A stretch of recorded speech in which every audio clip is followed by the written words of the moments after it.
Bonjour et bienvenue. Je vous propose de peindre ensemble ce lion, enfin cette tête de lion.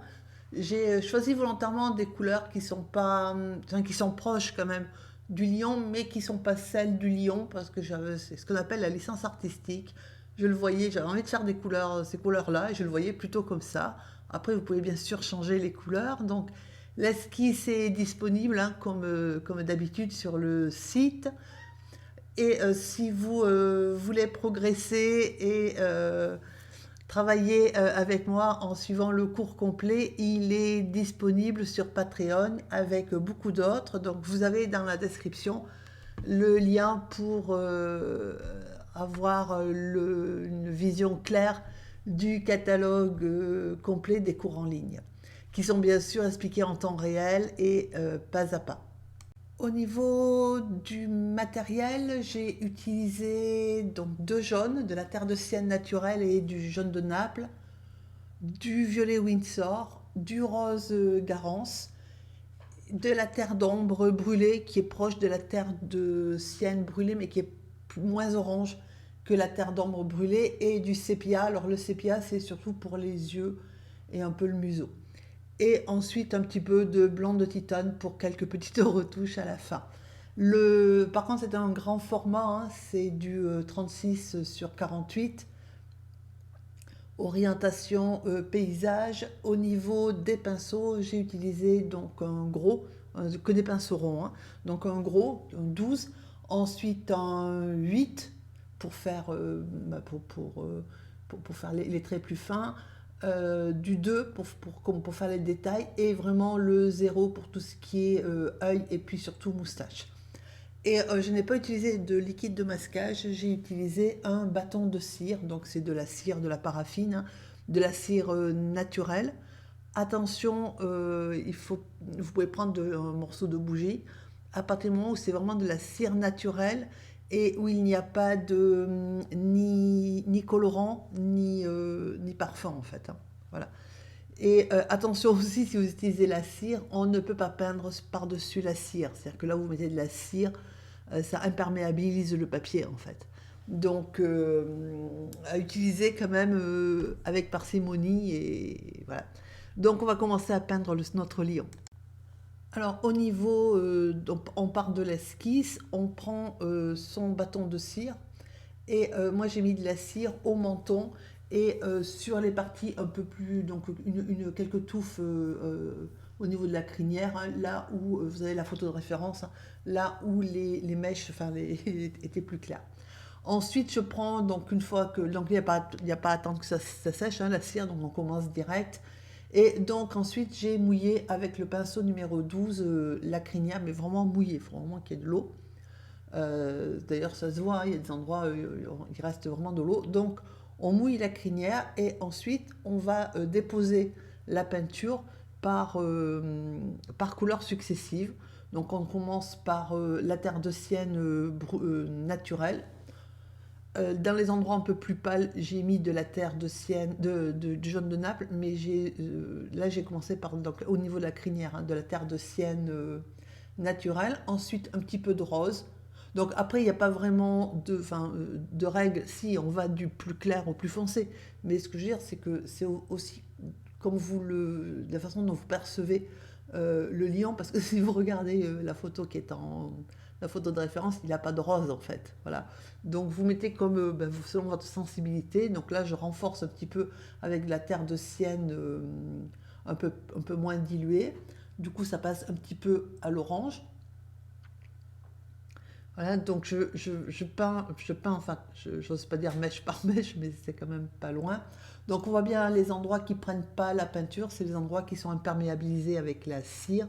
Du coup, on y va, je veux dire, il faut y aller sans, j'allais dire sans retenue, si, il ne faut pas faire n'importe quoi non plus, mais je veux dire, on peint très librement parce que de toute façon, ce qui est, encore une fois, c'est comme pour le lapin la semaine dernière, ce qui est protégé, ce qui doit être protégé, l'est. Donc en fait, après, bah, vous ne risquez pas grand-chose en fait.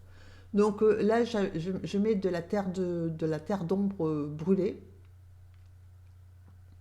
Voilà, donc je ne cherche pas forcément à recouvrir, évidemment, si on ne cherche pas forcément à recouvrir tout ce qu'on a mis avant, mais Alors, il y a des moments où ça recouvre, des moments où ça s'intercale. Voilà. Et moi, je trouve que c'est super plaisant à faire. C'est un grand moment de détente. Bon, d'autant qu'on peut le couper en plusieurs étapes. C'est vraiment, parce que c'est tranquille en fait. C'est-à-dire qu'en fait, on n'a pas besoin. Il faut juste faire attention au départ, hein, que évidemment la crinière, elle soit plantée sur la tête et de ne pas déborder en bas en fait. Mais si vous n'avez pas mouillé, ça risque rien. Et ensuite, bah, vous faites vos petites mèches comme vous avez envie de les faire, tranquille. Voilà, là j'ai ajouté un petit peu de violet pour augmenter un peu le contraste. Et vous faites la crinière de votre petit lion bah, voilà, comme ça vous enchante, comme ça vous plaît. Donc, voilà, donc là j'ai rajouté un petit peu de violet parce que à la base, hein, enfin, la racine en fait, c'est un peu plus foncé, donc j'ai mis un petit peu de violet. Et je continue à épaissir ma petite crinière voilà, tranquillement.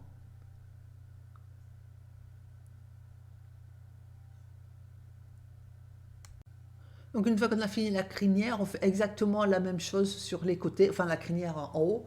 On fait exactement la même chose, hein, on répète l'opération donc sur la gauche et puis après bien sûr sur la droite. Et donc c'est pour ça que je ne vous ai pas montré. Et au niveau donc de la tête, si vous regardez, j'ai mouillé, sauf le pourtour des yeux. Alors évidemment au départ ça fait un peu bizarre. Enfin j'ai tout mouillé sauf les yeux et puis le museau proprement dit. Alors ça va faire un peu bizarre parce que forcément comme c'est pas mouillé autour des yeux, ça va faire comme si portait des lunettes, vous savez, comme quand on revient du ski et qu'on a mis les lunettes, et ben ça va faire pareil en fait forcément puisque par précaution j'ai pas mouillé, ça se voit, hein. J'ai pas mouillé autour des yeux mais c'est pas grave, ça en arrangera après. Donc en fait de la même façon vous positionnez vos couleurs. Donc j'ai commencé par un petit peu de jaune de Naples, puis de la terre de Sienne naturelle, et ensuite on va continuer par les autres couleurs. C'est le même procédé que pour la crinière, donc un petit peu de rose. Voilà. Donc rose que les couleurs se mélangent. Il faut laisser les couleurs en fait se mélanger sur le papier. Donc c'est relativement liquide, hein, ça veut dire qu'il y a plusieurs passages. Mais laissez les couleurs en fait se mélanger. Donc vous les positionnez là où vous avez envie qu'elles soient. Et laissez-les se mélanger tranquille. Toutes seules, elles font ça mieux que nous en plus. Et puis nous, on positionne en fait les couleurs là où on a envie qu'elles soient. Là, c'est de la terre d'ombre brûlée. Et je cherche pas à mélanger en fait, même pour la crinière, je cherche pas à mélanger, je laisse faire en fait. Bah, je positionne mes couleurs là où je veux qu'elles soient, mais après pour le reste, je laisse faire parce que voilà, c'est aussi la magie de l'aquarelle que de voir les couleurs se mélanger entre elles. Des fois, pas forcément comme on l'aurait pensé, mais faut accepter aussi qu'il y ait une part de. Il y a du contrôle là quand même, hein, parce que je ne mets pas les couleurs n'importe où. Elle reste là où je les mets. Mais après, pour le reste, bah, il faut laisser faire le papier, le pigment et l'eau. Et ça vous fait bah, quelque chose de magique. Donc là, j'ajoute de la terre d'ombre brûlée, mais moins diluée. On voit bien, hein, la différence. Parce que quand on voit la base de la tête, en haut de la tête, on voit bien que c'est plus foncé. Et donc, du coup, alors je vais partir quelques mèches vers la crinière ben, pour raccorder, parce que même si effectivement la base des racines se voit bien, hein, sur le lion, pour pas que ça fasse trop artificiel non plus, donc voilà, vous en faites partir un petit peu au-dessus. Et ensuite, donc, vous peignez votre petite tête de lion. Voilà, on y rajoute un petit peu de violet. Enfin, moi j'ai pris le violet, mais vous pouvez rajouter d'autres couleurs, de manière à. En fait, la terre d'ombre brûlée et le violet servent à faire ressortir les plis et l'ossature en fait du visage. Donc une fois qu'on a fait ça, qu'on laisse sécher, ça donne ça. Donc on voit bien les marques au niveau des yeux, donc c'est pas un souci. On fait avec la terre de sienne, pardon, le sépia, le contour des yeux, le museau et puis la bouche. Et on continue à construire une fois que c'est sec, hein, là c'est à sec, hein, on continue à construire avec de la terre d'ombre brûlée et un petit peu de violet ou juste de la terre d'ombre. Sur du sec, hein, on voit, mais là c'est du sec, la peinture est peu diluée, de manière à donner une impression de texture et de volume au niveau de la fourrure. Et pendant que ça sèche, on va s'occuper des yeux, donc on va commencer par y mettre du jaune. Voilà, donc moi j'ai mis du jaune transparent, je l'avais sur la palette, vous prenez n'importe quel jaune, sauf du cadmium, hein, faut prendre quelque chose qui soit léger. Donc j'ai mis du jaune et ensuite j'ai mis du sépia, très dilué évidemment, sinon ça va vous faire tout noir, pour faire la partie supérieure, hein, de, de, de l'œil, de manière à ombrer, puisque c'est ombré sur la moitié. Voilà, donc en fait, voilà le sépia très dilué, et encore là il est un peu foncé, donc après on rince un peu le pinceau, enfin on le dilue, de manière, et on le diffuse de manière à ombrer un peu le jaune de l'œil. C'est pour ça que le plus facile, c'est le sépia, parce que j'avais essayé avec la terre d'ombre brûlée et ça demande bien trop de... De toute façon, il faut une couleur qui fonce et comme je n'ai pas utilisé de bleu, c'est pour ça que je suis passée au sépia.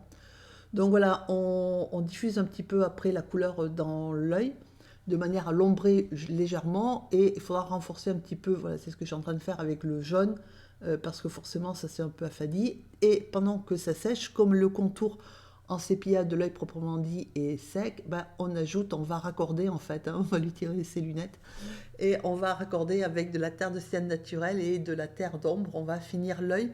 Mais là ça risque rien parce que c'est une zone qui est très limitée, l'environnement est sec, donc après il faut, je veux dire, il n'y a aucun risque par rapport à l'œil. Et donc après, ben, avec le pinceau humide, hein, on adoucit, on estompe les traits qu'on a posés de manière à les intégrer dans la fourrure, et le tour est joué, et du coup vous avez vos yeux facilement, sans stress, sans panique, voilà, tranquille.